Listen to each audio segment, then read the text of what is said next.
enfermedad caracterizada por inmadurez del desarrollo anatómico y fisiológico pulmonar del recién nacido prematuro, cuyo principal componente es la deficiencia cuantitativa y cualitativa del surfactante, que causa desarrollo progresivo de atelectasia pulmonar difusa e inadecuado intercambio gaseoso.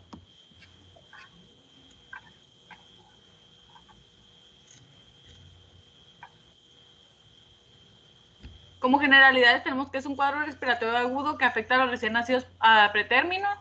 Su incidencia está relacionada con la edad gestacional y el peso al nacer.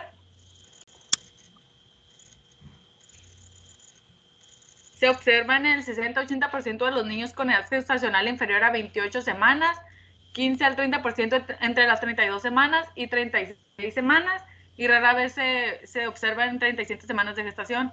La incidencia es mayor en varones, en nacidos por cesárea y segundos gemelos.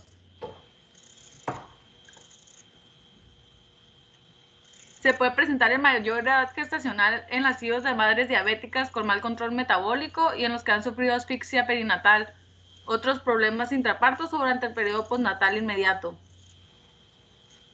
Sí, nada más quería ahí, aclarar un poquito, ¿no? Sí es más común, como dice la bibliografía, en los pretérminos, o sea, tienen patologías más frecuentes, pero un niño de término no quiere decir que no pueda tener un síndrome de dificultad respiratoria, ya como aguda, como lo comentabas, puede ser en mamás hay que ya tengan factores de riesgo o, por ejemplo, los niños asfixiados o meconiados, aspiración de meconio, regularmente ahorita que lo vamos a ver más adelante, es más frecuente en niños post-término o que son de término, entonces no es exclusivo del pretérmino, sí es más frecuente y hay más patologías, pero no es exclusivo, ¿no?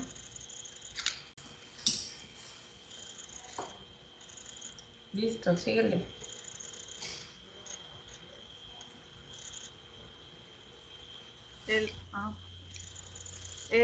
Pues como la causa principal del síndrome es la deficiencia o la falta del surfactante,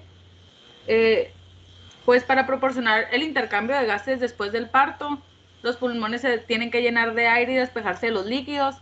Para esto es necesario que aumente el flujo sanguíneo de las arterias pulmonares. Parte del líquido es expulsado conforme se comprime el tórax en el parto. Lo restante que queda del líquido se va a absorber por los linfáticos pulmonares.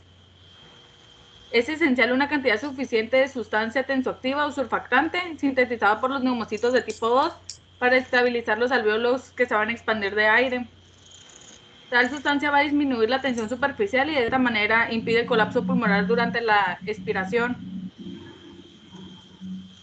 Y pues, ¿iba a decir algo, doctora?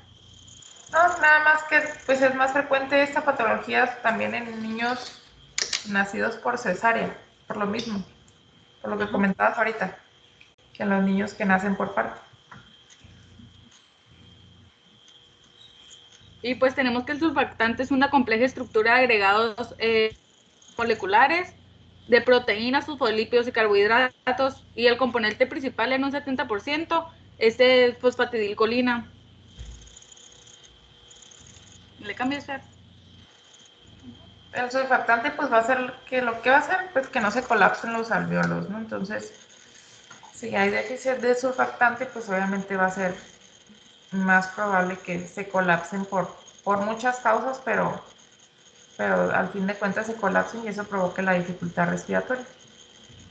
Sigue.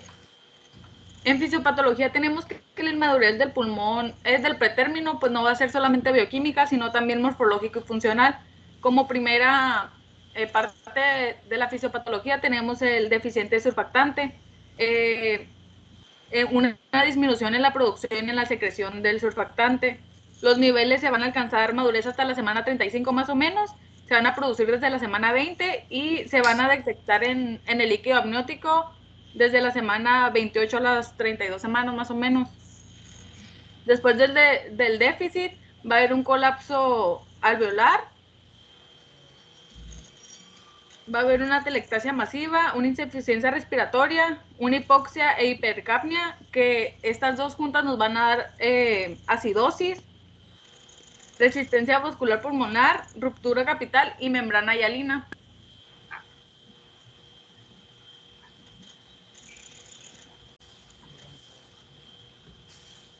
Y este es un esquema que, pues, de una forma más sencilla, explica más o menos la fisiopatología del síndrome y, pues, como en dibujos.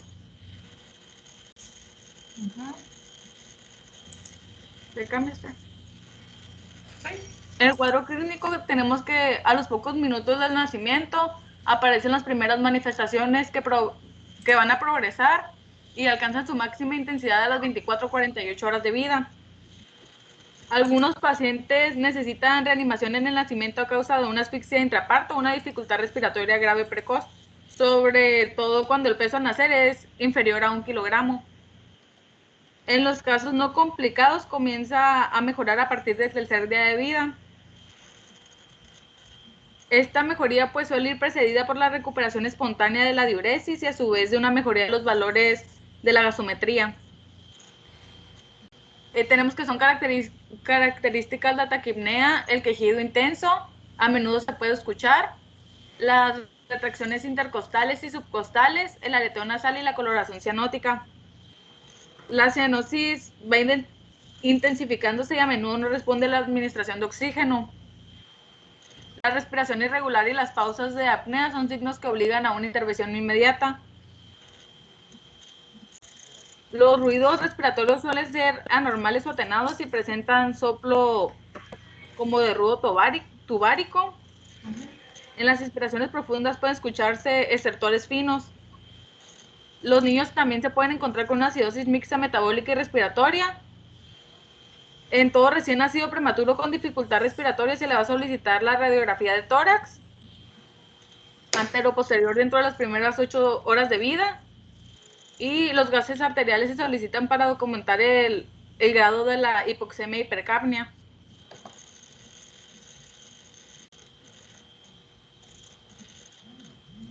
Okay, aquí chicos. tenemos la escala de Silverman-Anderson, que nos va a ayudar con un diagnóstico. Los datos clínicos, pues, que vamos a ir encontrando.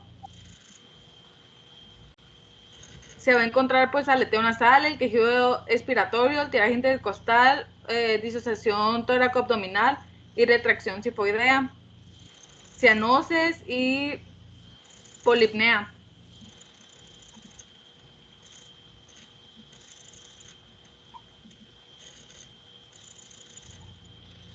Pues el diagnóstico tenemos que la evolución clínica, los hallazgos de las radiografías de tórax y los valores de la gasometría y del equilibrio ácido básico ayudan a establecer el diagnóstico clínico. Tenemos que la radiografía nos puede ayudar con nuestro diagnóstico. Vamos a encontrar una disminución del volumen pulmonar, opacificación difusa de los campos pulmonares con un moteado fino de aspecto de vidrio esmerilado y presencia de broncograma aéreo. La radiografía a veces puede ser normal y el patrón típico no aparece sino dentro de las 6 a 12 horas después. Los hallazgos analíticos se caracterizan inicialmente por hipoxemia, seguido de hipercapnia y acidosis metabólica variable. Como prevención, pues tenemos que de lo más como básico es evitar las cesáreas innecesarias e inoportunas, realizar los cuidados del embarazo de alto riesgo, predicción de inmadurez pulmonar y posible aceleración de la maduración intrauterina. Para eso se recomienda la administración de corticoides,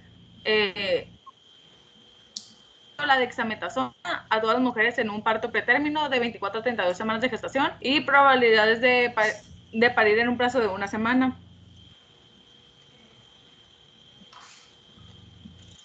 Los corticoides prenatales también van a disminuir pues la necesidad y duración de soporte ventilatorio y el ingreso a unidad de cuidados intensivos neonatales.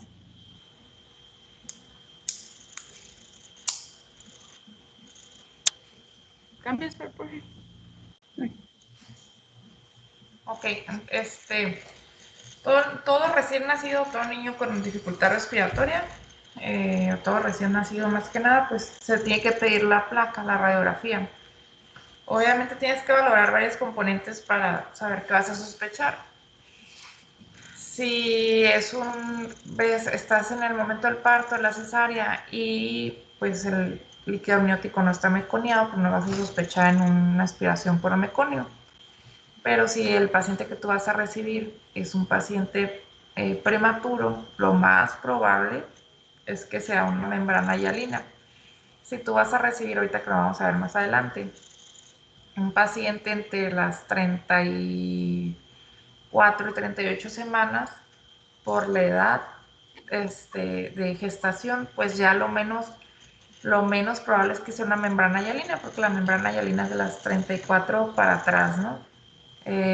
¿Por qué? Porque todavía no hay maduración pulmonar como habíamos visto, pero si tú vas a recibir un paciente en 34, 38 semanas, 37, y está con taquimnico o con dificultad, tú lo podrías sospechar que sería una taquimia transitoria del recién nacido, por ejemplo.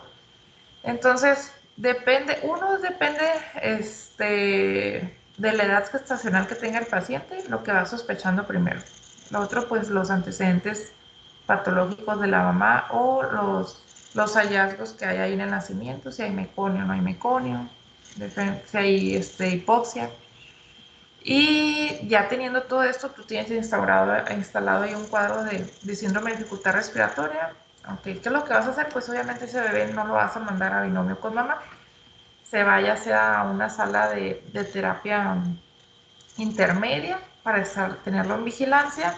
O si ya es un paciente que ves que tiene mucha dificultad respiratoria, tiene factores de riesgo, está muy prematuro, pues obviamente será un área de terapia intensiva. Casi siempre ahí es para colocarles ya sea intubación, acuérdense, intubación endotraqueal o CPAP, ya se valora. Pero a todos, entre lo que sabes que es exactamente su diagnóstico, tú ya estás sospechando un síndrome de dificultad respiratoria. ¿Por qué? Pues no sabemos al 100%. Entonces a todos se les pide radiografía. Una radiografía nada más, como habíamos visto de membrana hialina, sería más o menos, déjenme si les puedo compartir. A ver si ven. ¿Por qué no sale? ¿Por qué no sale? No me sale en la página, fíjense.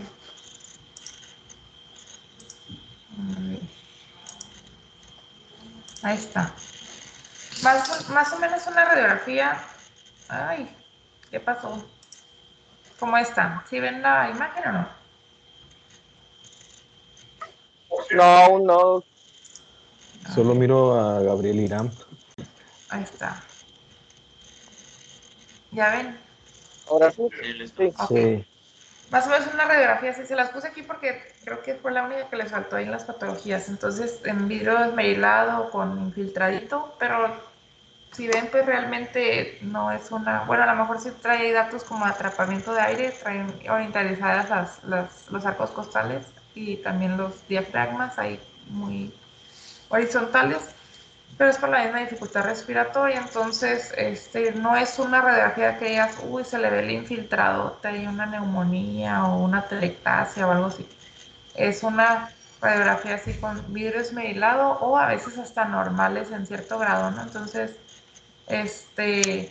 a lo mejor no hay un patrón que digas, ay, cuando se vea exactamente así es membrana hialina, no, pues no, pero sí ya lo vas a sospechar por todos los demás factores que trae, entre ellos la edad, que es lo principal, la edad gestacional, y por lo menos con la radiografía pues ya estás descartando que no trae un derrame, que no trae una neumonía, que no trae un neumotórax. Entonces si la radiografía es relativamente normal o con ahí el vidrio despulido desmailado, el paciente es prematuro, no tiene más factores de riesgo, pues lo más probable es que va a ser una membrana hialina. Tienen sus indicaciones en estos pacientes, si son prematuritos, y sus indicaciones. Lo que hacemos, acuérdense cuando vimos reanimación neonatal, a casi todos o a todos los prematuros se van a intubar, ¿no? Es una de las pocas indicaciones de intubación así casi directas. ¿Por qué? Porque el tratamiento para esta patología es aplicarle antes de que pasen los primeros 10 minutos de vida surfactante. Entonces, como le pasamos el surfactante, es por medio de la cánula endotraqueal. Entonces, la mayoría de los recién nacidos pues se intuban, se pasa una primera dosis al nacer y después, depende de la evolución, se valora hacia las 6 o 12 horas, se va a pasar otra dosis. Entonces, por eso la importancia de intubarlos en cuanto nacen. Ok, ya te puedes robar mi pantalla, Kitty. Listo. Ya para que le sigas con la expo. ¿Dudas hasta aquí, chicos? Al final, creo que viene al final de la expo, viene ahí un resumencito muy padre en el que resume todas las patologías que vamos a ver ahorita y nos ayuda a diferenciar ahí unas de otras. Listo, Kitty, síguele. Ok, pues el tratamiento va a ir encaminado principalmente a conseguir una buena función pulmonar y un adecuado intercambio gaseoso, evitando complicaciones. Este se tiene que acompañar de el cuidado de la frecuencia cardíaca, respiratoria, saturación de oxígeno, los valores de la presión parcial de oxígeno y presión parcial de dióxido de carbono, del pH, el bicarbonato, de los electrolitos, de la glucemia, del hematocrito, de la presión arterial y la temperatura. La mayoría de los casos se va a resolver de forma espontánea. Para evitar la hipotermia y reducir al mínimo el consumo de oxígeno, los niños deben estar en una incubadora con una cuna de calor radiante para mantener su temperatura corporal entre 36.5 y 37 grados centígrados. Durante las primeras 24 horas se va a administrar una infusión con glucosa al 10% a través de una vena periférica con una velocidad de 65 a 75 mililitros por kilogramo en 24 horas.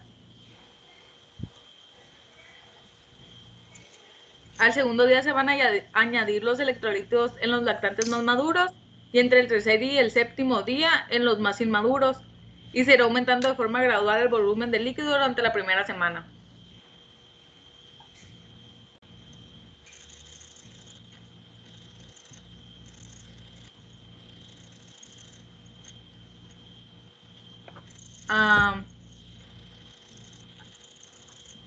La concentración inicial de oxígeno caliente y húmedo que se administre debe ser suficiente para obtener valores de presión arterial de oxígeno entre 40 y 70 milímetros de mercurio, con una saturación del 85 al 95% para mantener una oxigenación normal en los tejidos.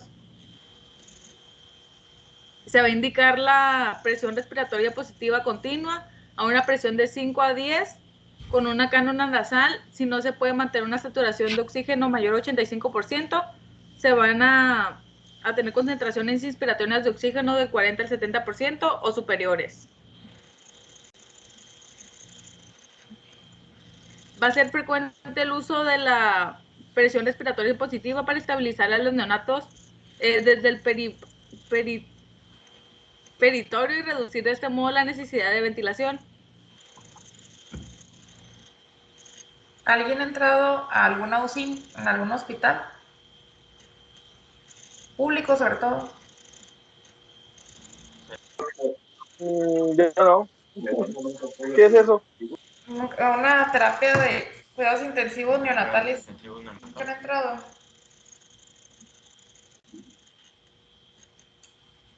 Pues yo no conozco, bueno, sí conozco la del IMSS, tengo mucho que no voy, pero sin embargo la del materno sí es la terapia más grande aquí en Mexicali y yo creo que en el estado. Son 16 cunitas térmicas y 4 aislados. Y hay veces que está lleno todo eso, o sea, son 20 espacios y hay veces que son 20 tubos, o sea, todos están intubados. Y por lo que está comentando sus compañeras, básicamente, o sea, son muchos los cuidados que se tienen que tener en nuestros pacientes, porque no nada más es la dificultad respiratoria, son todos los factores que traen ahí agregados, la prematurez, a lo mejor algún factores de riesgo maternos, la hipoxia que pudieron haber tenido al nacer, muchas cosas. Entonces, eso de las soluciones se comentaba que se les ponen, pues a todo paciente recién nacido se le ponen soluciones, básicamente con altas concentraciones de glucosa, porque por todo el metabolismo que ellos están teniendo, tienen mucho gasto ahí de energía, ¿no? Entonces, son pacientes que se tienen que, obviamente están con dificultad, están intubados, pues no se les da que de comer, son pacientes que se dejan en ayuno, con sondita y derivación orogástrica, son pacientes con tubos endotraqueales, pacientes que están monitorizados con electrodos, con el monitor, que les tienes que estar checando la orina, se están orinando. Son muchos cuidados, por eso les comentaba si alguna vez han entrado, pero, o sea, se llevan fácil, por lo menos es una enfermera para 2 pacientes, porque si son, aunque estén chiquitos, estén pequeñitos, son demasiados cuidados y a lo mejor ya te volteaste con uno y el otro ya se movió y se extubó, entonces sí son muchos cuidados y sobre todo entre más grave, pues más atención ocupan los pacientes, ¿no? Esto es lo que le está comentando Gitia, es esto, regularmente usamos la cuna de calor radiante en los de término, en los pacientitos pretérmino. Es una incubadora como las que ven en muchos hospitales, pero con humedad. Esto les ayuda a los pretérminos a perder menos peso, menos energía, menos peso, ¿no? Entonces, nada más quería comentarles, no sé si habían entrado a algún lugar así. Cuando tengan la oportunidad, pues aprovechen para que vean. Listo, chígueles. Ahora continuamos con síndrome de adaptación pulmonar. Este es la causa más frecuente de morbilidad en el periodo neonatal y va a afectar de 2 al 3% en los recién nacidos y en mayor a los con un kilogramo. Es su grado de desarrollo. Esto va por el grado de desarrollo anatómico y fisiológico del sistema respiratorio, en los recién nacidos pretérminos y rápidos cambios que produce al momento de nacer, cuando el gaseoso de la placenta al pulmón.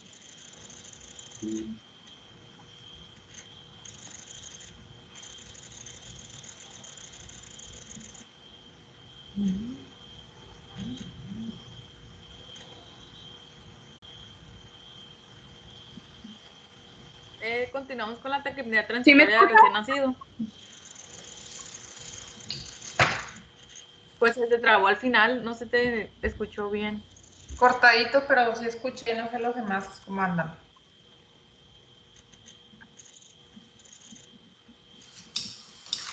Yo sí escuché. Los demás, a ver si alguien está despierto. Manifieste. Pues escuchaba, es que Ok, pues más que nada era como una generalidad del síndrome de adaptación pulmonar, para que vieran que esto ocurre al momento del recambio gaseoso, cuando pasa de la placenta al pulmón, y que es una causa más frecuente de la morbilidad en el periodo neonatal. Y ahora sí, ya continuando con el tema de mi compañera, que es taquipnea transitoria del recién nacido.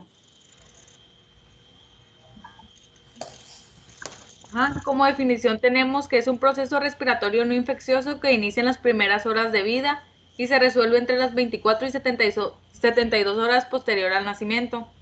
Se presenta con más frecuencia en los recién nacidos de término que nacen por cesárea o en forma precipitada por parto vaginal. Esa es de las más comunes. También se le conoce como común. En los de término, perdón. Es la más común, o de las más comunes, en los pacientes de término.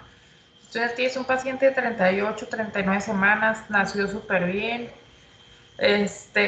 lo estás revisando, le hiciste su reanimación básica, lo secaste, todo lo presentaste a la mamá, lo dejas en la incubadora. Cuando los dejamos en la incubadora, ahora sí ya los exploramos más completo, ya hacen menos prisa, y ves que empieza con dificultad respiratoria, o a lo mejor está tranquilo y a la media hora te hablan que empezó con quejidito. No es como que empiecen con gran dificultad, a veces empiezan con un quejido leve que va aumentando, o alguna manifestación de dificultad respiratoria. Entonces, si es un paciente de término y todo durante el parto, sus antecedentes, todo estuvo bien, ¿qué es lo que vamos a sospechar primero? Una taquipnea transitoria, ¿no?, en pacientes de término. Síguele. Pues está diciendo que también se le conoce como pulmón húmedo, disestrés respiratorio inexplicable del recién nacido, taquipnea neonatal, síndrome de disestrés respiratorio tipo 2 y maladaptación pulmonar. Son algunos de los otros nombres con el que se le conoce. Sí, es como la pasada que comentó tu compañera, es síndrome de adaptación pulmonar o taquipnea transitoria del recién nacido. Tienen varios nombres ahí. En generalidades tenemos que suele desarrollarse en niños nacidos a término o cerca de este. Se estima una incidencia del 11% nacidos vivos y supone el 32% de los cuadros de dificultad respiratoria neonatal. Es una alteración leve y autolimitada. Ok, bien importante, autolimitada. Entonces, obviamente el paciente, pues si se empieza con datos de dificultad respiratoria, ya no le podemos decir, ay, híjole, a ver, ¿a quién le pregunto? A ver, uno de los que no me aparecen aquí. Tan, tan, tan. Ángel, Bernie Pérez. ¿Andas por ahí? Híjole, se me hace que no están. Pues no, ok, a ver, ¿quién sigue? Oscar Daniel Ordóñez.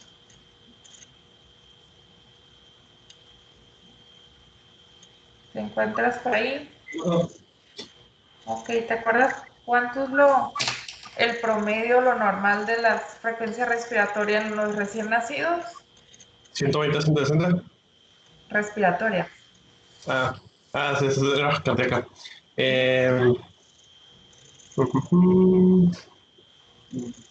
No lo googlees, no lo googlees. 40, 40, 60.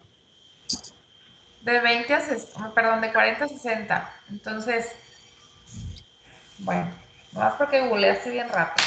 Ok, No muy nada. Está bien. sí, de 40 a 60. Entonces, lo que les comentaba, hay veces que el niño a lo mejor no tiene ninguna manifestación física de dificultad respiratoria, pero si está polimnéico, si tiene una frecuencia respiratoria mayor de 60, que anda en 70, 80, no le podemos dar de comer porque tiene riesgo de broncoaspiración. Entonces, a veces solo una manifestación de una taquipnea transitoria, como lo dice el nombre, taquipnea, o sea, van a aumentar la frecuencia respiratoria. Transitoria, ¿por qué? Porque dura nada más la cantidad de horas que hay que les comentaba su compañera del recién nacido, ¿no? Entonces, hay veces que cursan las primeras 12, 24 o a lo mucho 36 o 48 horas con una taquipnea. Entonces, a veces la única manifestación es pura taquipnea, les tomamos la radiografía, está normal, no, sin fiebre, todo bien, pero pues está taquipneico. O si se le puede agregar a lo mejor que tenga ahí un poquito de aleteo o a lo mejor nada más tiene quejido, pero está taquipneico. Entonces, sí, el último caso, por ejemplo, que me tocó era un recién nacido de término, sin antecedentes patológicos aparentes en la mamá, no tuvo asfixia, nació súper bien, 8 o 9 de ABGAC, que es lo normal regularmente, y ya al momento de pasarlo a los puneros, tranquilo, ya después me empezó con bastante quejido, la verdad yo sí pensé que iba a terminar en tubo, bastante quejido, datos de dificultad respiratoria, estuvo así como media hora, le pusimos, obviamente, ¿qué es lo inicial que se hace? Oxígeno en casco cefálico y mantenerlos monitorizados. Se les tiene que agarrar ya sea una vía o que les pongamos la onfaloclisis. ¿Por qué? Porque son niños que mientras estén taquipnéicos o tengan dificultad no les podemos dar de comer, ya les dije por qué. Entonces tenemos que iniciar el aporte ahí con líquidos y glucosa. Entonces, sí, con las horas disminuyó la dificultad respiratoria, no fue necesario intubarlo, me estuvo nada más con oxígeno y al siguiente día, a las 24 horas, 28 horas, ya estaba como sin aliento, ya estaba comiendo, tomando la vía oral, sin polipnea, sin dificultad respiratoria y se fue. Entonces, ¿por qué pasa eso? Pues realmente no sabemos una causa específica, pero en cierto porcentaje se presenta y es lo más común o sea, la causa más común de una dificultad respiratoria, una polimnea en los pacientes de término, ¿ok? Esto no lo van a ver obviamente en prematuros. Lo más común que les decía era una membrana hialina, pero en prematuros esto no lo van a ver. O sea, la patología y la duración de una membrana hialina en un prematuro es mucho más larga y regularmente sí ocupan algún apoyo como CPAP o intubación. Entonces esto es como lo más light o lo más leve que tienen los de término, ¿ok? Si tú le estás dando apoyo con oxígeno a un recién nacido de término y persiste la dificultad respiratoria, digo, para esto ya le debían tomar radiografías, ¿no?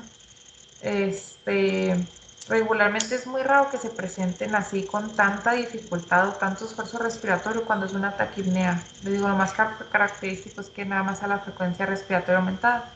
Entonces, en ese caso a mi bebito le tomamos radiografía, pues para descartar que no trajera una neumonía neonatal o que no trajera neumotórax, atelectasia. Y no, la radiografía estaba normal. Entonces le digo, el siguiente día era como si nada al bebé. Entonces, pues es algo que hacen ahí para compensar para la adaptación ahí de los babies, ¿no? Entonces, nada más para que les quede ahí un poquito más claro. Listo, síguele.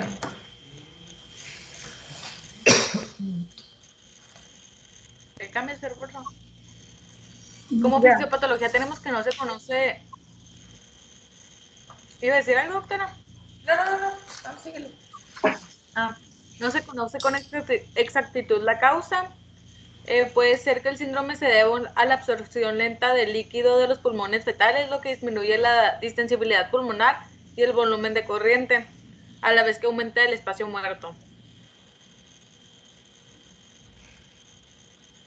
Y casi siempre todas estas patologías son más comunes en masculinos, o sea,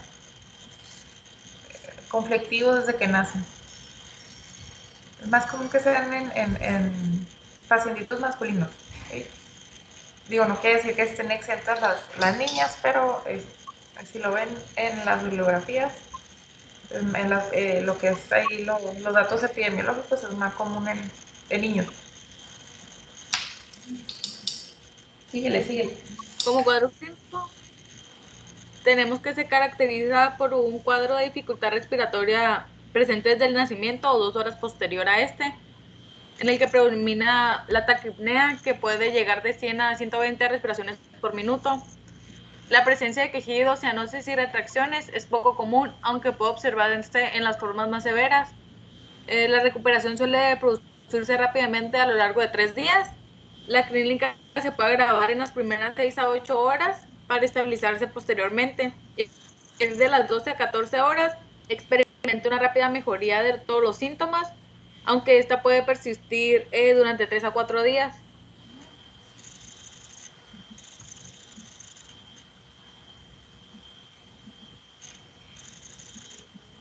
¿Le cambias, por favor?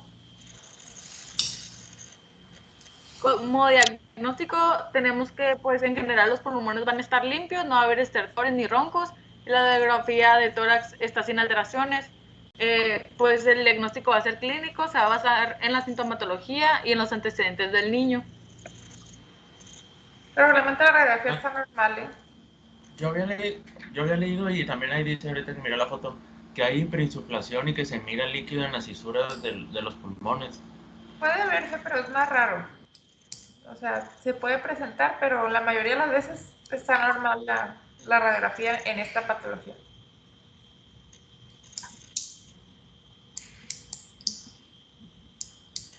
En el tratamiento que tenemos, pues, va a ser la asistencia respiratoria para mantener un intercambio gaseoso suficiente para el tiempo que dura el trastorno. Tengo que no son necesarias las concentraciones de oxígeno superior al 40% para mantener una saturación superior al 90%. Entonces, es nada más la asistencia respiratoria en lo que dura la taquipnea. Y regularmente en ellos, pues es un casquito cefálico. Les ponemos allá 2-3 litros por minuto para que no esté la concentración tan aumentada. Y pues tenemos que estarle nada más vigilando los signos vitales, la frecuencia cardíaca, respiratoria. Y a veces Oxys, a veces también para estar checando ahí la glucosa, frecuencia que no van a estar comiendo y pues estar con soluciones hidratándolos, ¿no? Nada más. Más que nada es vigilancia.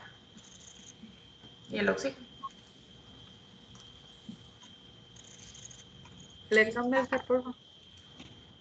Tenemos el síndrome de aspiración meconial.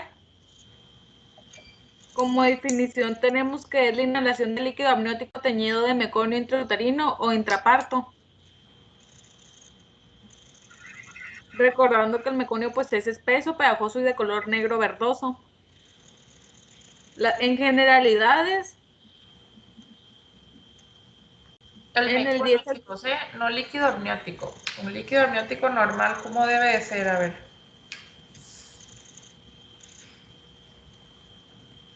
Debe ser claro. Claro, cristalino, ¿ok? Ya cuando se tiñe, ya es cuando se le llama meconio.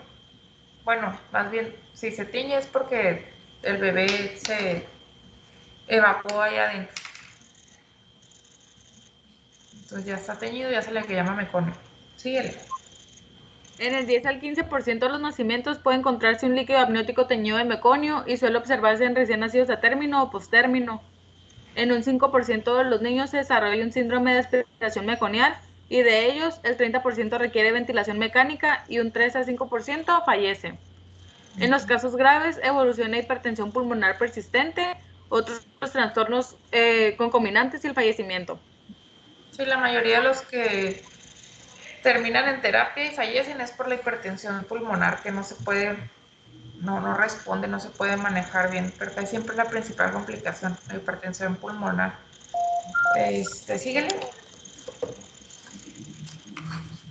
En etiología tengo que las únicas situaciones en que se puede observar líquido amniótico meconial en el recién nacido es en asociación con listeriosis congénita o en presencia de un episodio asfíctico previo.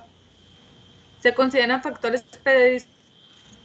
los responsables de hipoxia perinatal crónica y desencadenantes todos los causantes de hipoxia aguda intraparto. Sí, o sea, todos los antecedentes que hay ahí de que se esté generando hipoxia en el bebé o se genera hipoxia al momento de nacer. Bueno, más que nada dentro y en el nacer no tanto.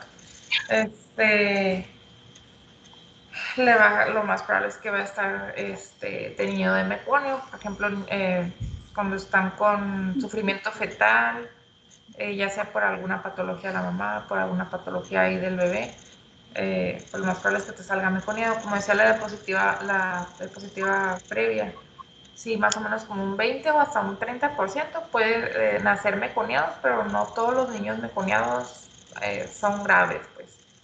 Pero un niño meconiado grave, sí le puede ir muy mal. Entonces, vamos a seguirlo viendo.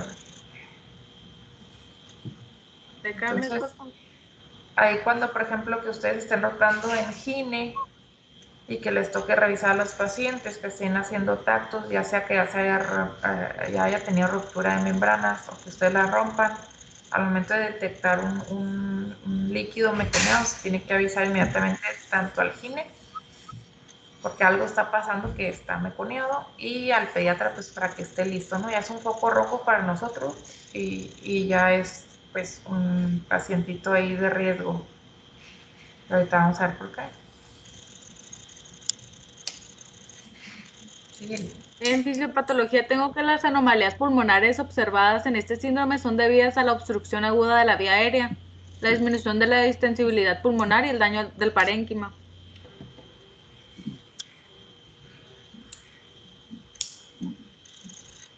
Tanto el paso del meconio al líquido amniótico como los movimientos respiratorios intrauterinos están provocados por la hipoxia que al producir oxígeno y dióxido de carbono estimulan la respiración. A su vez, la hipoxia favorecería la eliminación de meconio, estimulando el peristaltismo intestinal y la relajación del esfínter anal.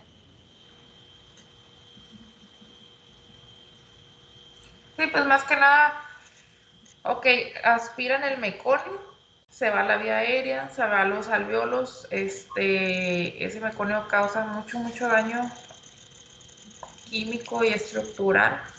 Entonces, aparte de hacer su proceso de obstrucción, porque está ahí el moco tapado en el alveolo, también daña cierta o destruye cierta estructura de los alveolos por su composición y por toda la química que tiene. Entonces, sí causa mucho daño, pues grande ahí a nivel alveolar. No es nada más lo obstructivo, sino la composición que tiene ahí el meconio, ¿no?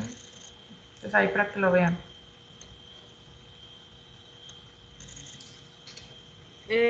Sí, el cuadro clínico, pero le regreso un poquito.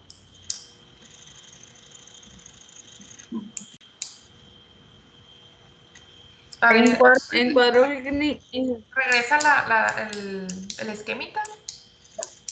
Ok, ahí está. Entonces nada más es lo que les comentaba. Pero aparte de ser una obstrucción mecánica, también pues provoca una neumonitis química, por lo que les digo, por todo lo que contiene ahí el meconio. Y aparte hace que ya no se esté o se inactiva el surfactante que había ahí producido. Entonces tiene 3 mecanismos ahí súper destructivos en el alveolo.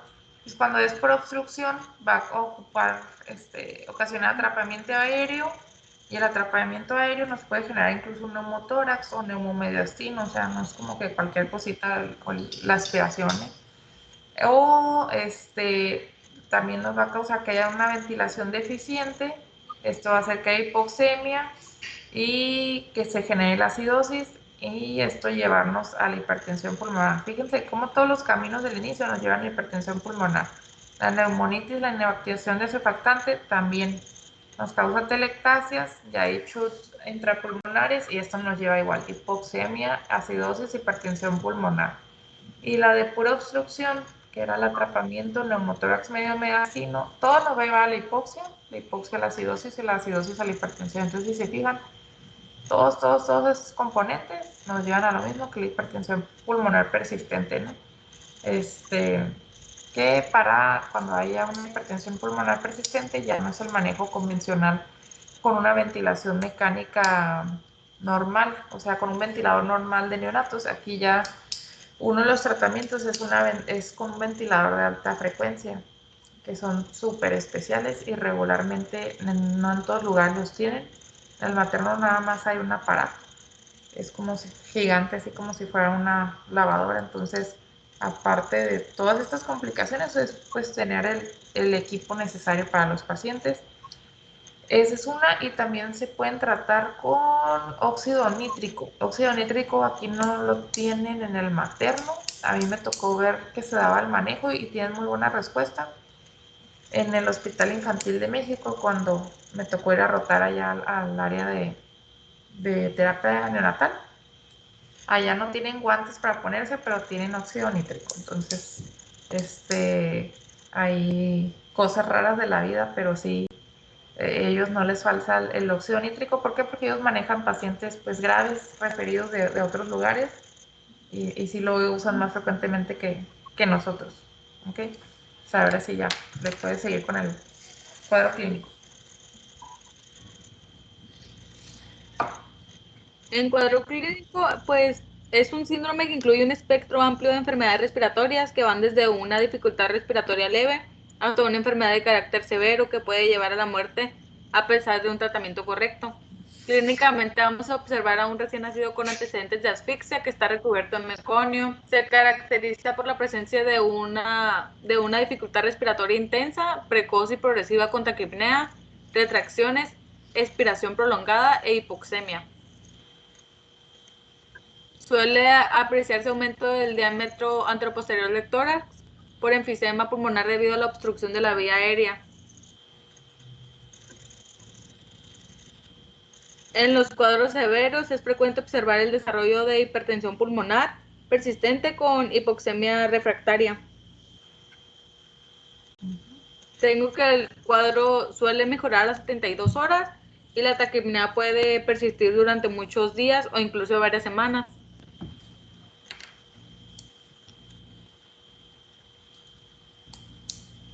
Déjame ver. Ay, se me salió, espérame. Sí.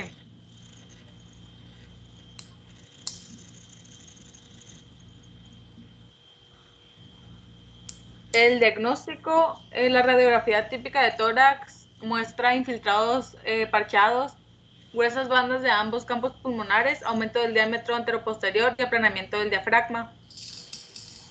Una radiografía de tórax normal en un niño con hipoxia grave y sin cardiopatía congénita debe sugerir el diagnóstico de hipertensión pulmonar. Esta imagen que tienen ahí es muy característica, esa de el patrón en panal de abejas, como si se viera un panal de abejas, como ahora sí que pues como los espacios, más o menos así se va a ver como esta radiografía llena de infiltrados, ¿no?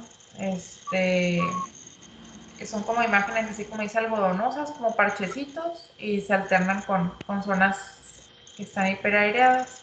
Es muy característica, así como se ve el niño de feo, así se ve de fea la radiografía. Listo. Síguele. ¿Le cambia esta?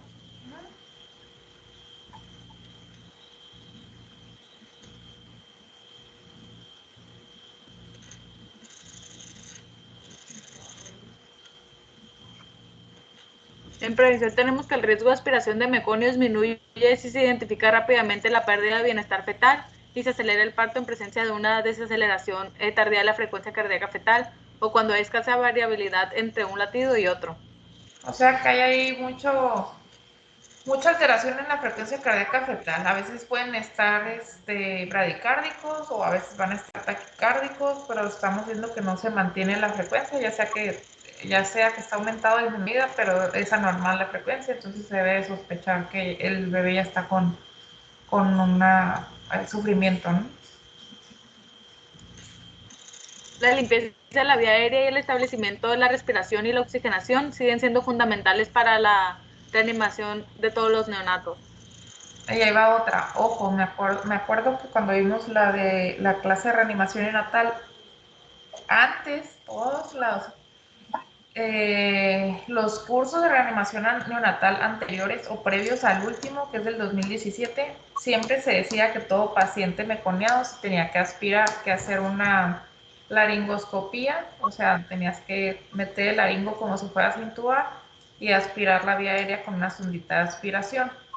Eso era así como de la regla siempre. Ya el último consenso en el de reanimación, en el 2017, ya nos dice que ya no es a todos los pacientes. Ok, si es un paciente meconiado, que tú al momento de que te lo entregan a los brazos y el paciente ya empieza a llorar o ya inspiró, ya se movió y está reactivo, tú ya no vas a hacer la laringoscopía para aspirar. ¿Por qué? Porque el paciente ya respiró, ya aspiró, ya algo que se le fue, se le iba a ir a la vía aérea. Antes, aunque nacieran reactivos, si estaban meconeados, les tenías que hacer de todos modos la aspiración.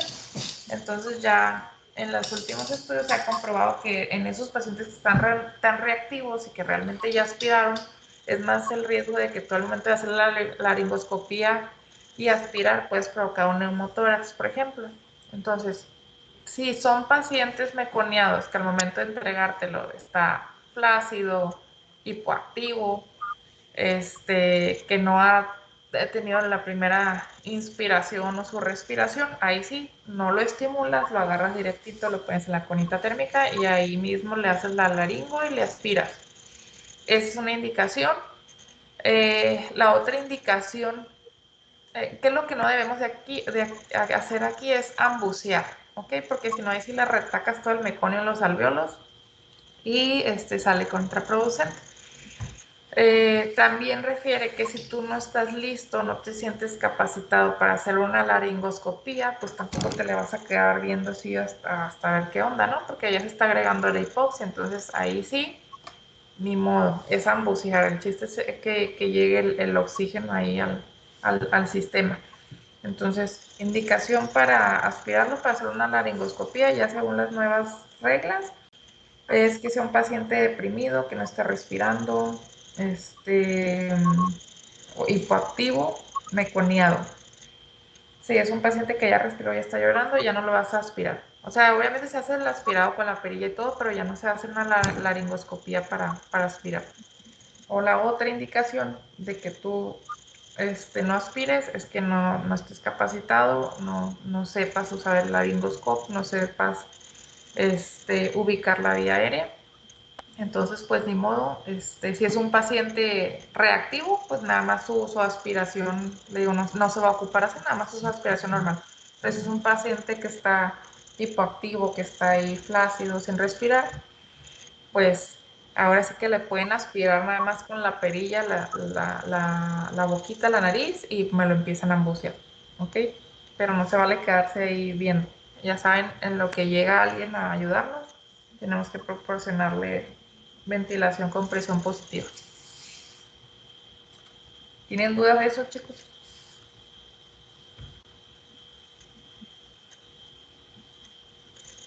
No, bueno, sigue. Cámbiale, por favor.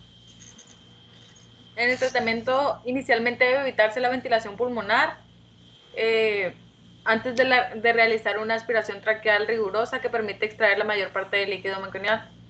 Es lo que les El decía. tratamiento, Está aclarado, porque esa bibliografía sí es de un poquito antes del último manual de reanimación. Entonces, si ven esas bibliografías que ya es un poquito más vieja, sí les va a decir que a todos se les aspira, pero nada más la indicación es la que les comenté. ¿Sale? el tratamiento debe ir dirigido a mantener una saturación de oxígeno entre 85 y 95% y un pH superior a 7.20 mediante ventilación inicial con presión positiva continua nasal o presión de 4 a 7 centímetros de agua.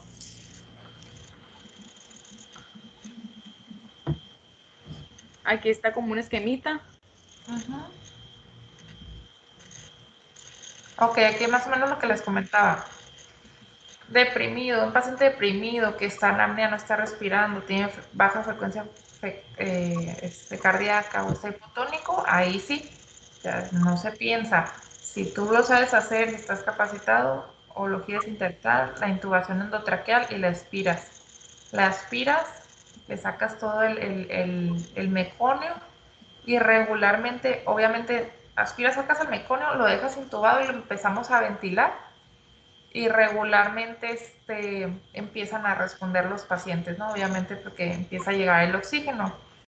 Lo podemos dejar entubado hasta estarlo vigilando, que es lo más recomendable, ya hasta que pasa al área de terapia intensiva, ya ellos deciden, según las gasometrías, las radiografías y todo, se decide si se extuba o continúa, ¿no? Pero eso es lo que les decía.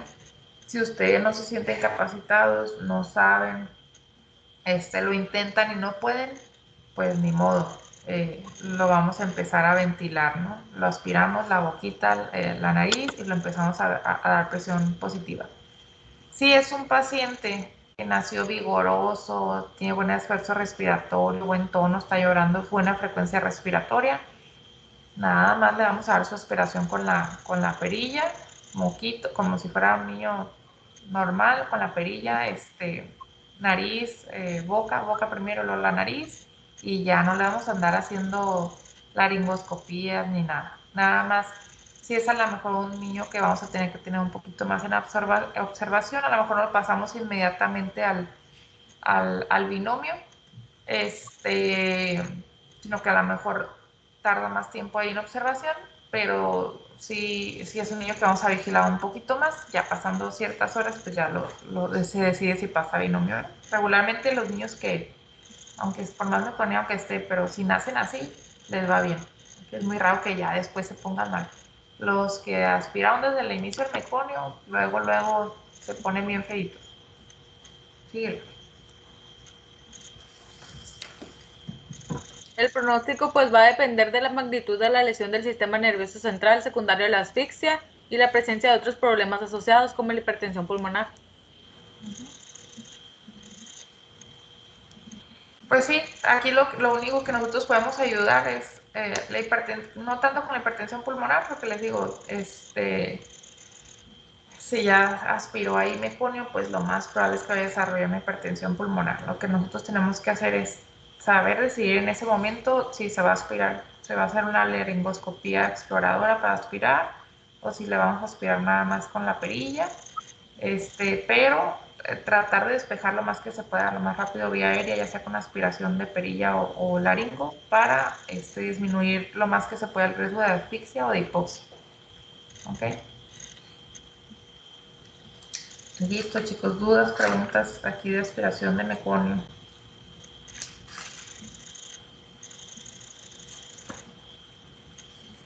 Listo, dale, síguele. Okay. Continuamos con neumonía neonatal. Esta va de un 3.9 a un 10.8 de millones de muertes anuales en el mundo en menores de 28 días de vida.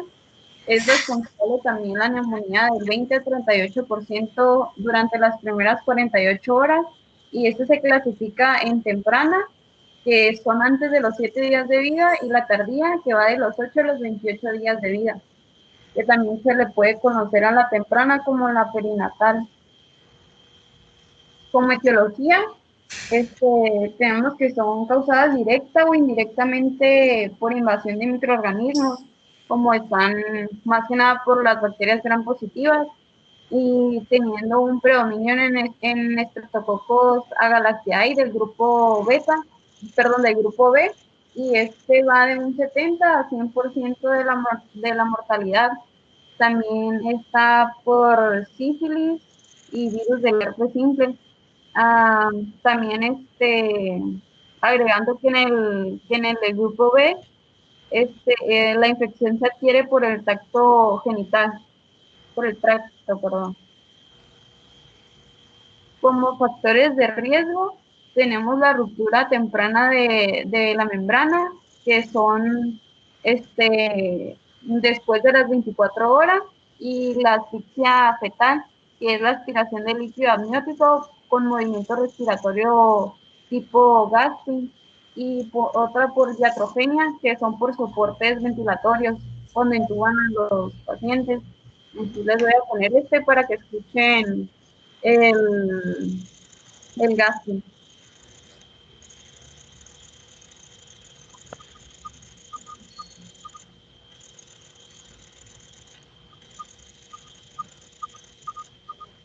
Si puedan ver. No se escucha mucho como el quejito, ¿no? Pero Ajá. ahí sí pueden ver pues la retracción o los tiros intercostales, la retracción sifoidea, hasta el aleteo nasal, ahí se le ve, ¿no? Pues eso realmente no es una respiración normal, si es un bebé que trae varios datos de dificultad respiratoria. Entonces, en los neonatitos usamos de inicio el casquito cefálico. Si no es suficiente, pues ya de ahí nos podemos brincar, depende de lo que haya, ya sea el CPAP o la intubación directa, ¿no? También tenemos en la patogenia, que principalmente es transplacentaria. Esto ocasionado por los gérmenes que pasan por la circulación materna, encontrándose infiltración difusa en los polimorfonucleares y microorganismos infectando a los alvéolos. También tenemos por inhalación de líquido amniótico, que este es en el prenatal o durante el parto. La aspiración de material infectado antes, durante, tras el parto. Va a tener un patrón bronconeumónico, y nos puede ocasionar también muchas complicaciones, como las que habíamos visto anteriormente con mi compañera. Tenemos también inhalación de aire contaminado. Esto decía que era especialmente por parte del personal de ahí de salud, o del lugar en donde se encontrara, por pseudomonas que había en el ambiente, o también por material que utilizan que estuviera infectado. También por la vía hematógena, que es por foco de infección o septicemia. Okay. Sí. Como clínica, tenemos que... Factores de riesgo, pues entre los principales, una es el nacimiento por la vía vaginal, porque por ahí puede pasar y agarrar las bacterias. La otra es infecciones paternas, infecciones de vías urinarias, infecciones vaginales, sin manejo, sin tratamiento, que no fueron detectados.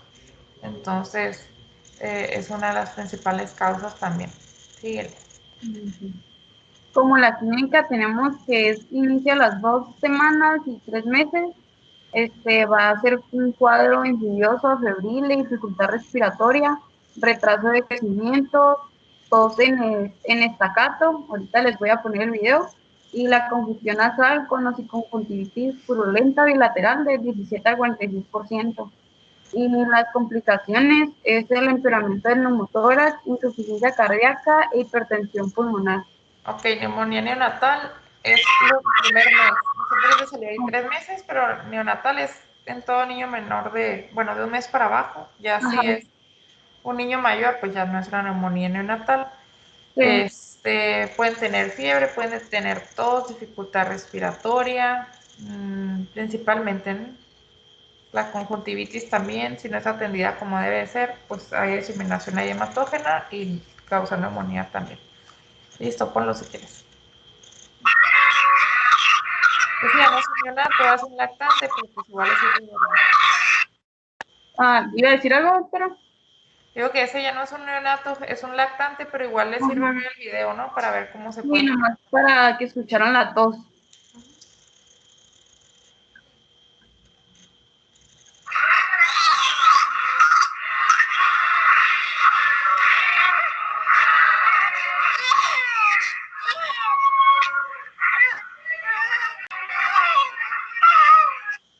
Ya. O sea, un recién nacido, un neonato, un bebé menor de un mes, pues no es normal que tosa, no es normal que tenga fiebre, no es normal que tenga dificultad respiratoria, entonces, recién nacido con tos, por lo más probable es que vaya a tener una neumonía. ¿Ok?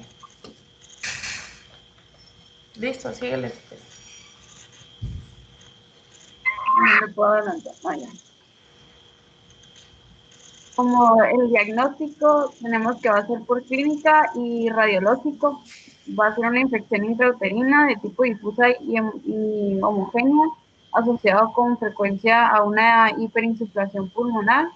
También por infección postnatal de tipo bronconeumónico difuso o parchado y de límites más delimitados, un broncograma aéreo.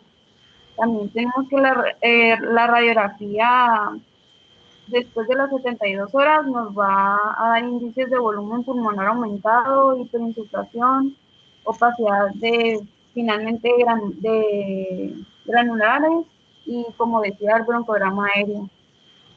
Y regularmente pues va a ser como dice aquí, ¿no? Vamos a ver un infiltrado ya sea único o puede ser en parches, pero lo más frecuente es que sea único. Ya es más raro en parches, pero sí se mira, regularmente pues mira uno la radiografía y se ve un infiltrado ahí que no debe estar, ¿no?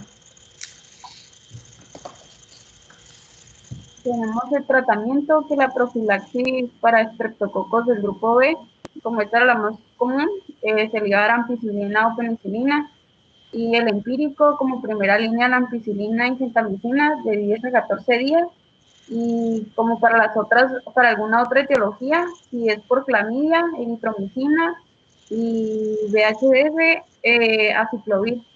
También por la pseudomonas tiraciclina, me equivoqué, y más tobramicina. También ribavirina en menores de 6 meses. Y la fluidoterapia y asistencia ventilatoria en casos graves. Aunque regularmente les dejamos ampicilina. Obviamente todo esto es intravenoso, chicos, no vayan a querer tratar una neumonía neonatal en casa, o sea, no. Lo más probable es que ese paciente se complique o se muera. Ok, ¿por qué? Porque los papás no están capacitados, porque no saben checar frecuencias respiratorias, frecuencias cardíacas, la mayoría no saben detectar datos de dificultad respiratoria. No sé, regularmente menores de 3 meses, neumonía, no es recomendable manejo en casa. Entonces, un recién nacido, un neonato, pues menos. Le dejamos ampicilina IV junto con amicacina. ¿Alguien sabe por qué les dejamos la amicacina a los neonatos?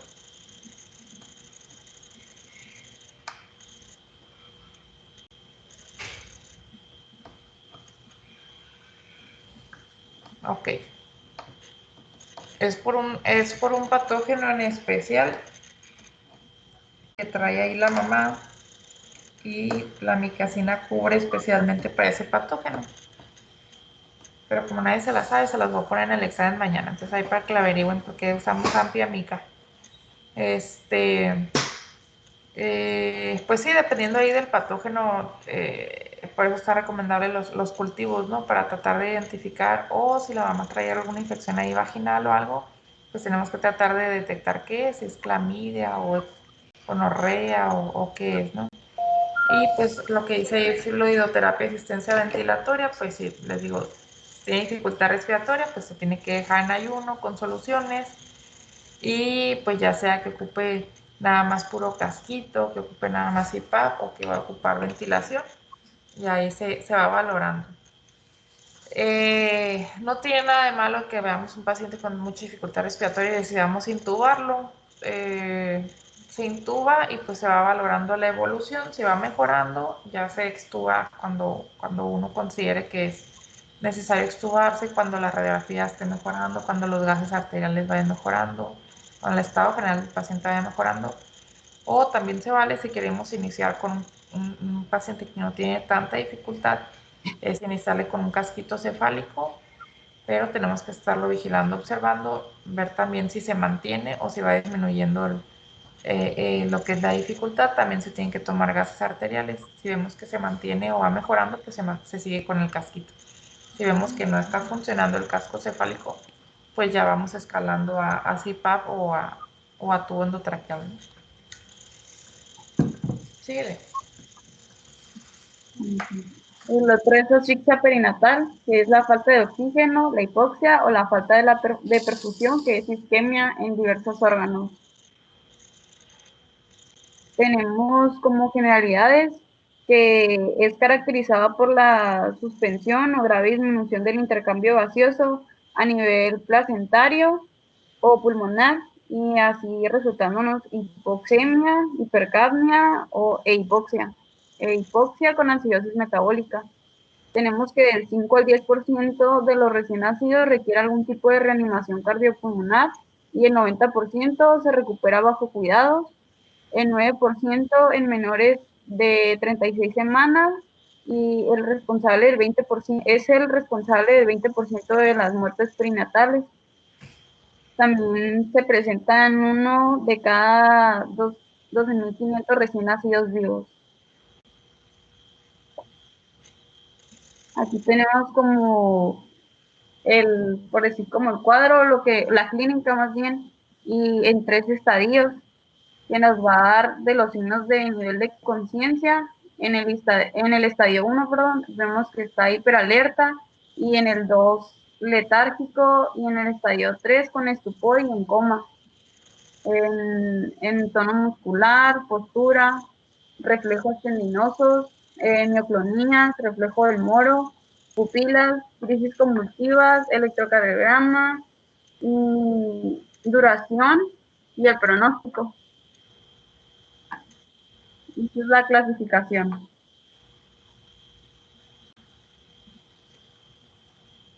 Como factores de riesgo tenemos que tiene una mayor incidencia en hijos de madres diabéticas y toxémicas, también cuando vienen en presentación podálica, retraso de crecimiento intrauterino y recién nacidos prematuros. Tenemos también aquí la etiología de la madre, hiperactividad uterina, uso excesivo de oxitocina durante el parto. También tenemos hipotensión materna, como hemorragias, anestesia regional, medicamentos hipotensos. En el parto prolongado, una desproporción cefalopélvica por la posición fetal, como decía, que venían cuando venían en podálicos. También hipoactividad uterina y embarazo múltiple. También enfermedades generales, como los factores de riesgo de la madre, ya antes también mencionados.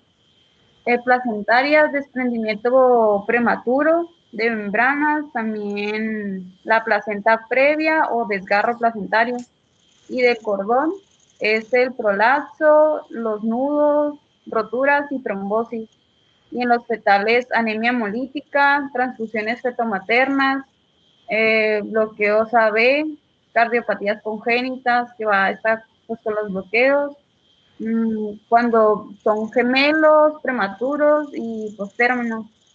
En las neonatales tenemos la inmadurez pulmonar, la prematuralidad de la depresión del centro respiratorio, obstrucción de la vía aérea, la dificultad de expansión pulmonar y las alteraciones musculoesqueléticas como distrofia miotónica, miastenia gravis, congénita o displasia.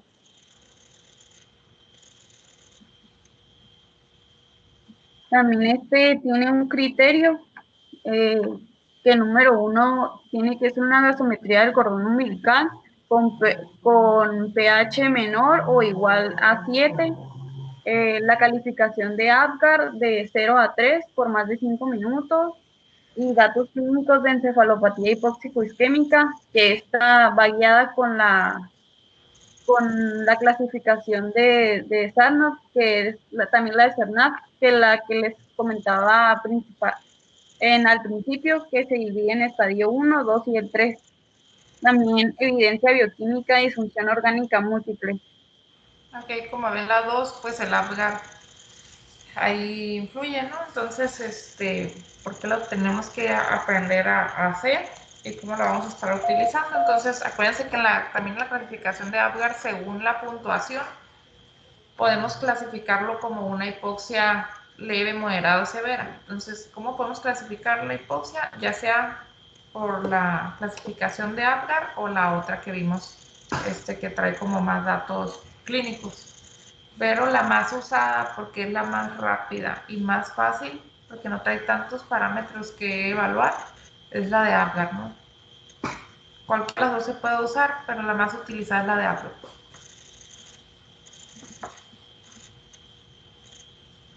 También aquí está esta tablita de cuando caía en hipoxia, que todos los que nos daba, que es la oxigenación materna, la circulación, el intercambio de gases, la circulación umbilical y la tensión del feto neonatal.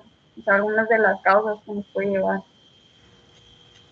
Sí, pues la mayoría, si no se da una reanimación, una reperfusión rápida, como debe de ser, todo nos va a llevar a daño celular y termina en secuelas, ¿no? Entonces es lo que más tratamos de evitar nosotros. Pues una es salvarle la vida y la otra es que queden las menos secuelas que se puedan, sobre todo neurológicas, que la mayoría pues son permanentes. ¿Sí?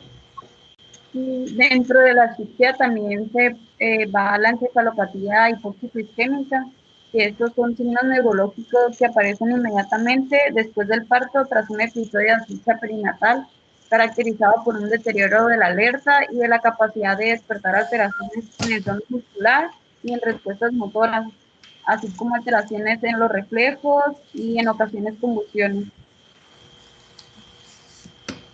Okay. Tenemos la fisiopatología, que es la consecuencia de la deprivación del oxígeno al cerebro, o bien por hipoxemia arterial o por isquemia cerebral, cuando no tiene una correcta perfusión. También la falta de energía de las neuronas causa disfunción en las bombas iónicas y así alterando la composición electrolítica de la célula y aumentando la despolarización de la membrana, y va a ocasionar que se abran los canales de calcio y se activen las proteasas endonucleares y fosfolipasas que llevan a un daño y muerte celular, así causando la inflamación.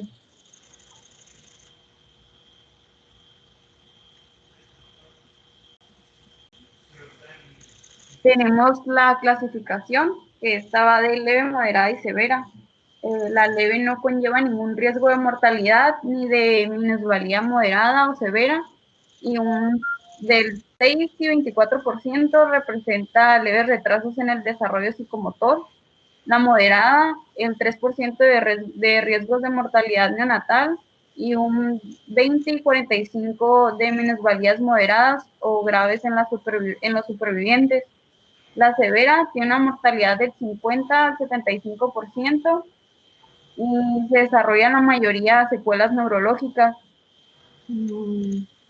Y al ser evaluados los recién nacidos asísticos de importancia valorada, si están presentes algunos otros. Como factores tenemos la medicación analgésica sedante, hipotermia, acidosis, incapacidad de abrir los párpados. Esto decía que se debía a la alteración del estado neurológico y así dificultando la exploración. Esto más bien por el edema del recién nacido. Intubación, convulsiones y paralización muscular.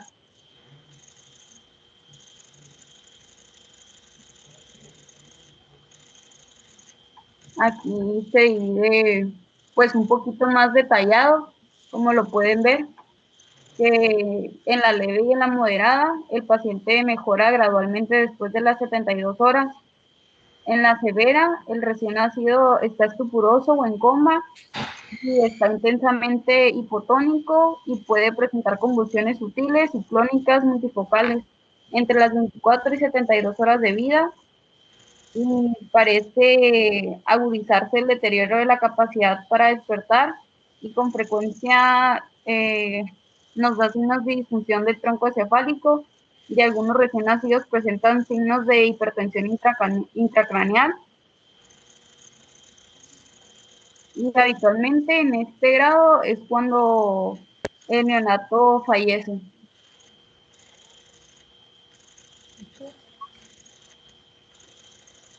Como diagnóstico tenemos el electroencefalograma integrado por amplitud, que es el monitor de función cerebral. Este es capaz de predecir la evolución neurológica final tan pronto como en las primeras 6 horas de vida, y en ese sentido es superior a otras técnicas neurofisiológicas y de neuroimagen. Entonces, por decir así, que sería como de su elección. También está la ultrasonografía craneal, que es el incremento difuso y homogéneo de la psicogenicidad del parénquima cerebral y presencia de ventrículos colapsados. También estos tienen hallazgos que nos representan edema cerebral en el grado moderado y severo. Y así se recomienda dentro de las primeras 24 horas. En la severa tenemos cambios en corteza y hipotálamo y ganglios basales entre las 24 y 48 horas. Y la resonancia magnética tiene la ventaja es que permite caracterizar con precisión la localización, la extensión y gravedad del daño cerebral, lo cual tiene marcado un valor pronóstico.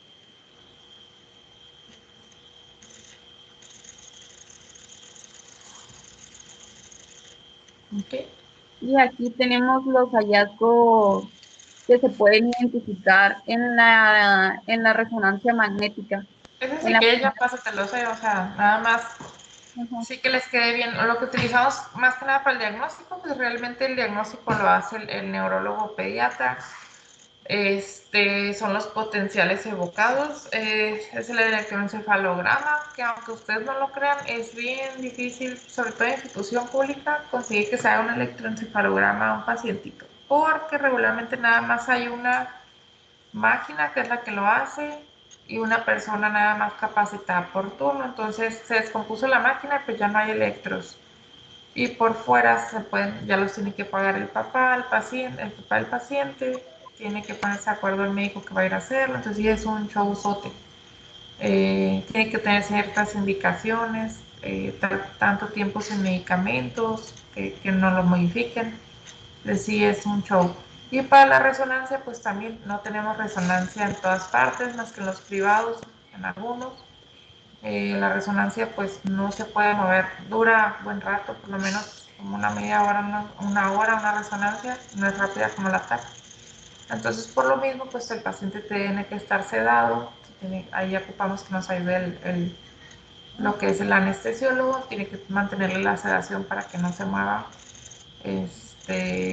y obviamente pues tiene que estar intubado, porque no podemos tener sedado sin intubar. Entonces sí son cosas complicadas, ¿no? Entonces, pues sí, es El electroencefalograma y la resonancia es lo básico para el diagnóstico, ya para establecer un diagnóstico como tal, ¿no? Una encefalopatía hipóxico-isquémica. Sí, dale la que sigue.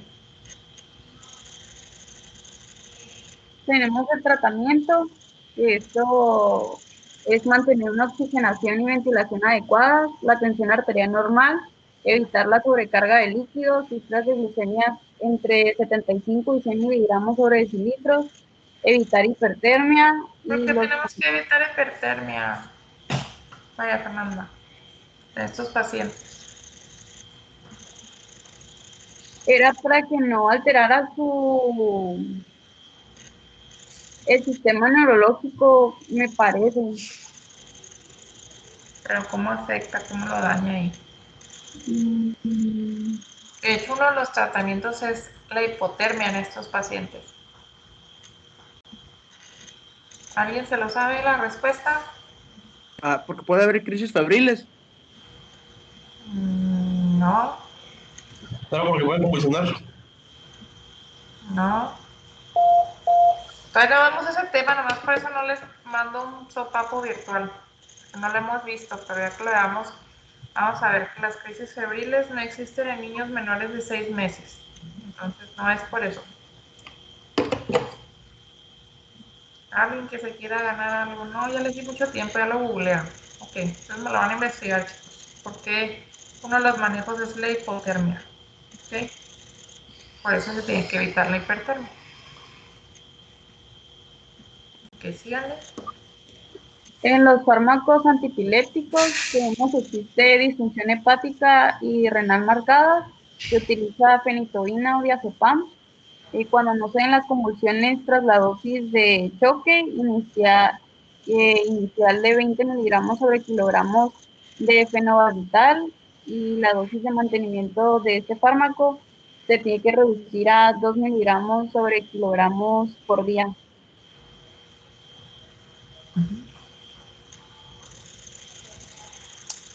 Pero ahorita lo que utilizamos de inicio,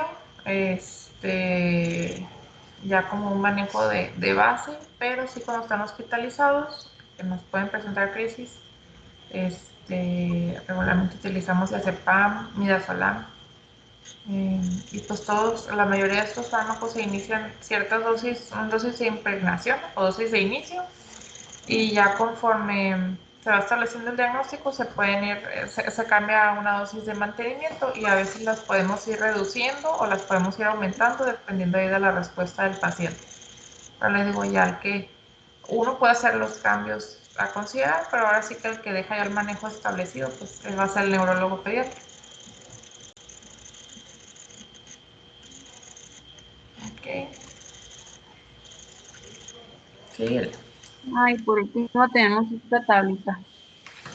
Ok, esa es la que les había comentado. Esta les va a sacar de muchas dudas, estrés o algo que no se acuerdan. Entonces ahí la quiero en su libretita, por favor. Como ven, tipo de dificultad respiratoria, la causa, taquipnea transitoria recién nacido, síndrome de aspiración de meconio. La otra es de NT. ¿Cuál era la NT? Ya no me acuerdo. ¿Quién se acuerda? A ver las que expusieron, lo buscaron. Neumonía neonatal. La de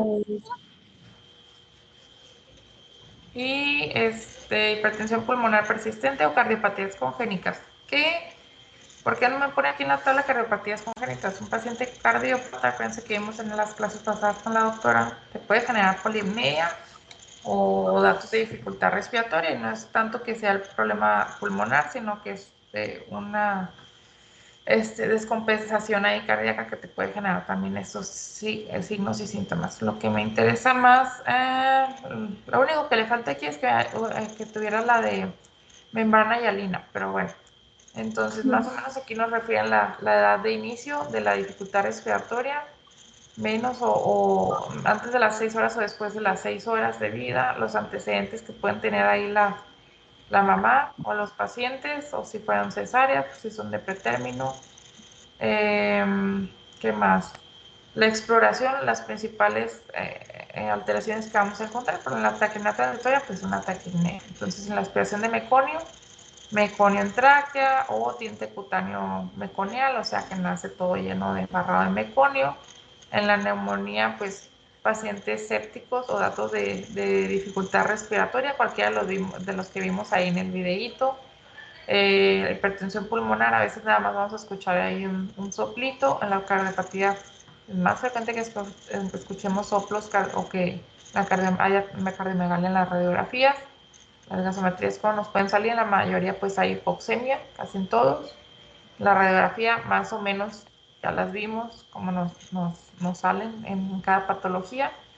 Y pues aquí un comentario agregado. Entonces ustedes mismos con la misma presentación que pusieron sus compañeras pueden hacer una tablita de este tipo, poniendo la patología, poniendo la edad de inicio o en quienes son más frecuentes, si en prematuros, en pacientes de término o post-término, los antecedentes de importancia para sospechar en la patología, que es lo más frecuente que vamos a encontrar, que todos es un síndrome de dificultad respiratoria, todos pertenecen a eso, entonces todos pueden tener cualquier dato de dificultad respiratoria, nada más que unos hay más frecuentes, como sería el caso de la taquipnea, ¿no?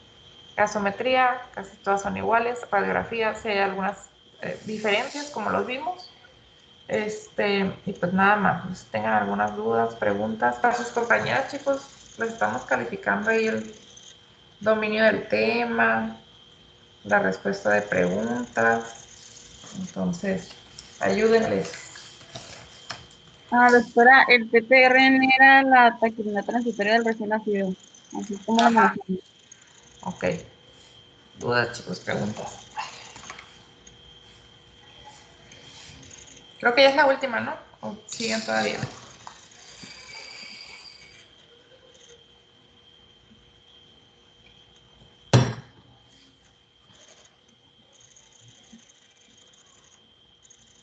Mira, Fernanda, ya es la última diapositiva. Sí, ya fue la última, doctora. Y acá están las bibliografías. Dudas, chicos, dudas. Tampoco ya le entendieron a todo. Ya todo les quedó bien claro. Es mucha información que asimilar. De que era NTNM. Bueno, ok, ya no creo que alcance a exponer el otro tema. Sus compañeros, que era lo de hernia diafragmática y todo eso. A ver, les tengo dos opciones. Los vemos el otro tema mañana y les ponemos el examen el miércoles, o mañana ya el examen hasta lo que hemos visto y ya el miércoles vemos el tema. ¿Qué quieren hacer? Mañana ya el examen, ¿no? O pues, no sé si quieran consultarlo entre todos. Hablen ahora acá en paciente. Ajá, yo creo que mañana Lo que el examen. consultan. Sí, mañana el Sí, examen. es que tenemos examen el jueves, doctora, y se nos van a juntar. Si lo movemos para el miércoles. No me hubieran dicho ese porque ahora se los pongo el miércoles. No, no es cierto. A ver. Alcaraz Millán, Gema. ¿Anda por aquí? Sí, presente.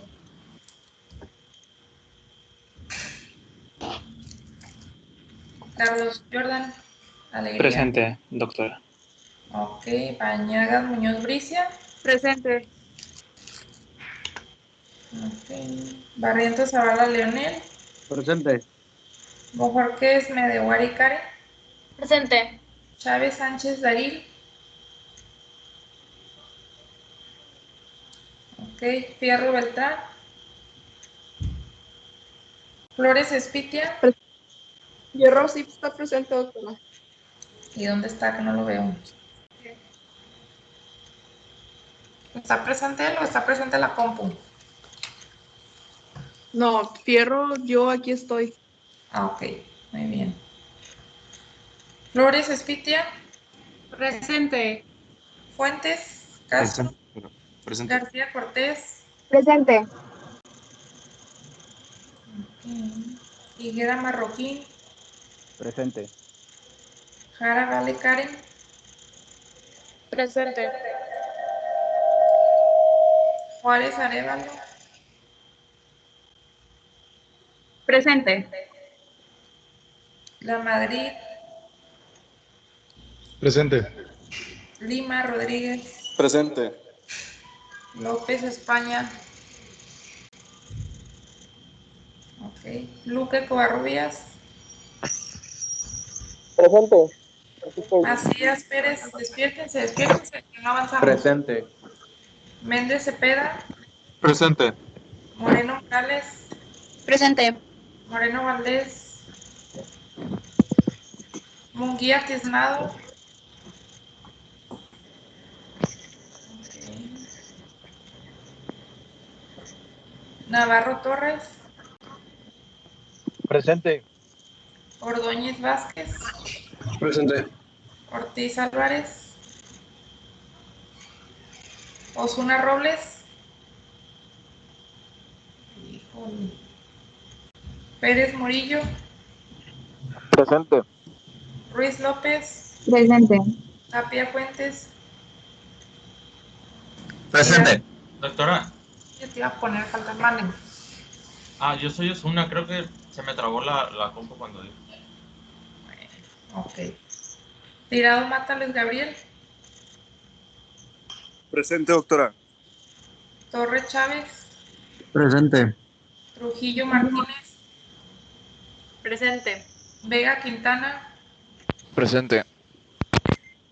Y Vega Villa Palomares. Palomares, presente. Vega Quintana, ¿no tienes un hermano médico?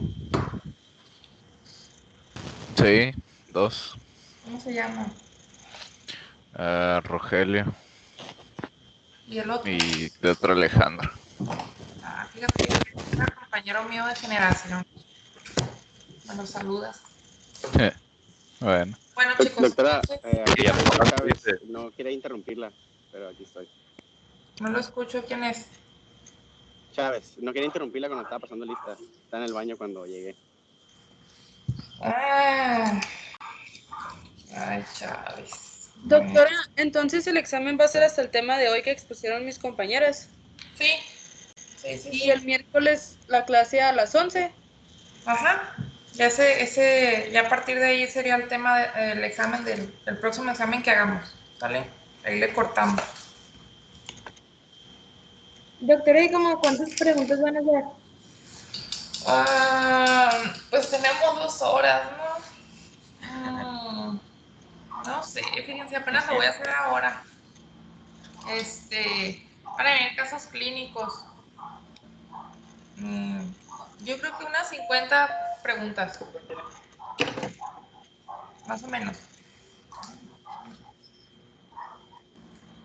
¿Va a ser No las voy aquí? a poner abiertas porque no quiero estar batallando ahí con que se puede contestar y no se puede contestar y que no sé qué, pero pues sí van a ser opción múltiple, unas que otras grafiquitas ahí, pero todo de opción múltiple y les digo casos clínicos también.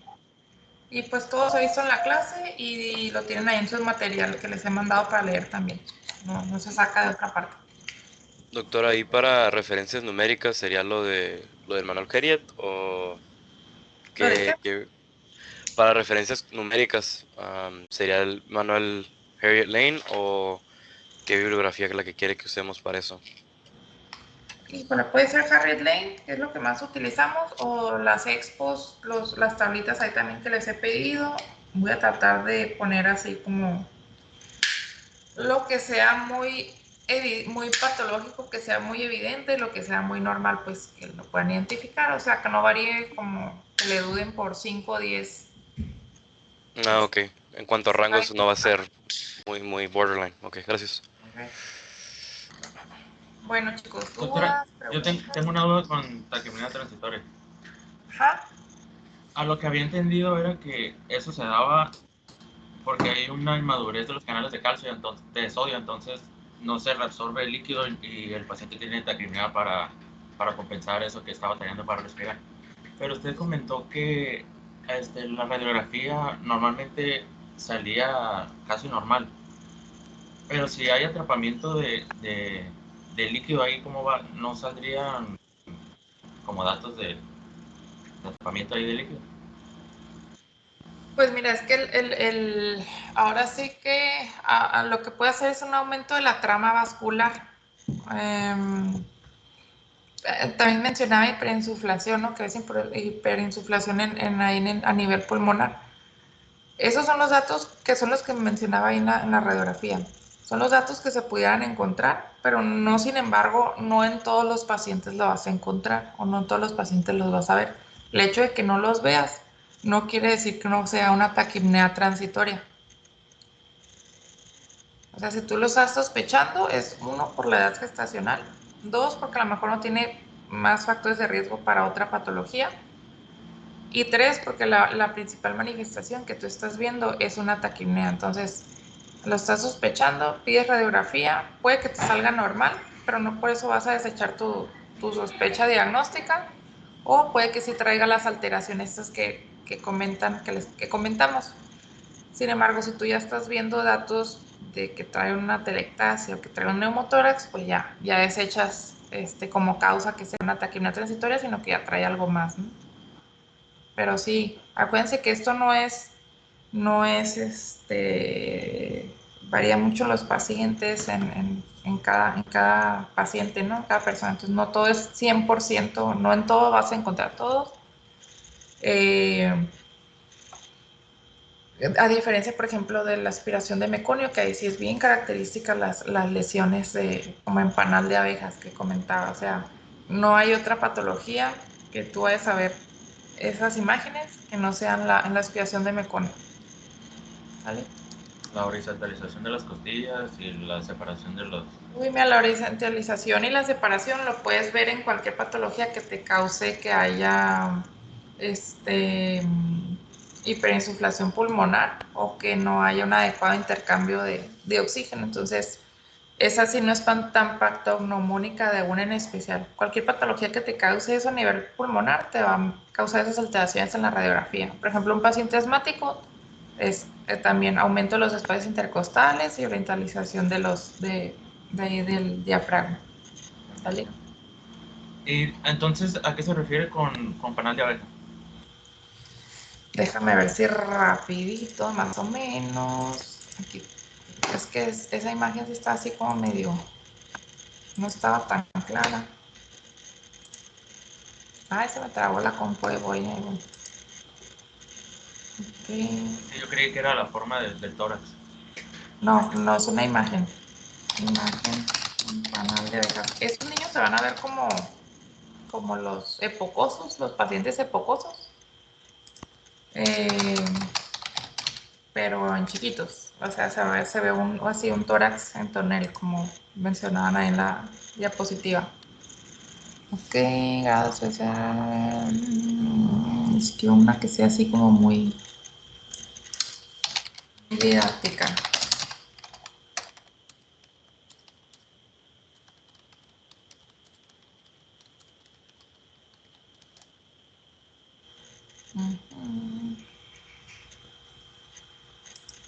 Ok, a ver si podemos ver más o menos esta.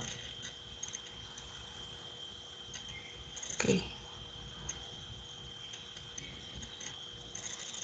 Digo, tampoco quieran verlo así como que súper clarito, pero...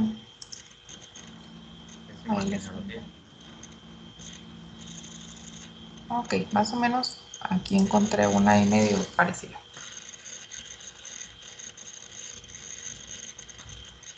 Ok, no se me había ocurrido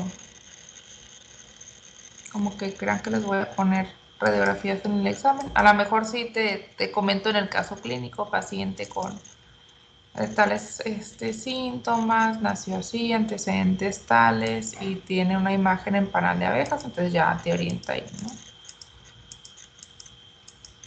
Miren chicos, ahorita les voy a pasar un link, les va a servir un chorro nada más para que lo revisen. Es una expo que acabo de encontrar, radiografía de tórax en patologías más comunes de recién nacidos y lactantes. Entonces ahí para que le echen un ojito. Déjame, estoy buscando. Y aquí vienen las radiografías de todas las patologías que vimos ahorita, ya porque va a ser hora.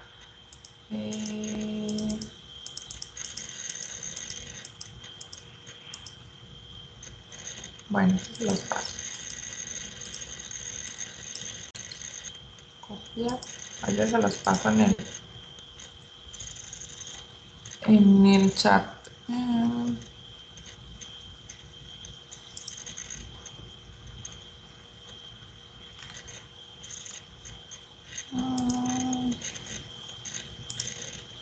Ok, se llama como en parches o en panal de abejas. Déjame encontrar la expo. ¿O se refiere por los infiltrados irregulares? Sí, los infiltrados como si fuera un panal. Ok. Ok, más o menos ahí está, pues es más o menos, pues es como la que nos enseñó tu compañera, déjame ver. A ver, no te quedo. No, aquí no. A ver, aquí.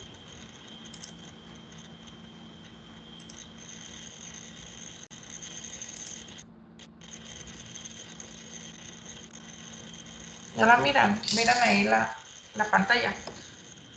Ajá. Son infiltrados algodonosos y que tienen zonas así como parchaditas. Entonces a lo mejor ustedes ahorita todas las radiografías las ven iguales. Pero es un, ahora sí que un nombre o característico que por ejemplo, te refiera lo que es el radiólogo, de que es un patrón en panal de abejas, que es como hexagonal, así más o menos, que son todos estos infiltrados y que tienen sus espacios ahí como los espacios negritos, pues, que son, sería como de insuflación o pulmonar. Entonces, pues sí, yo sé que todos lo ven igual, pero es cosa de estar viendo. Y, ¿qué otra cosa?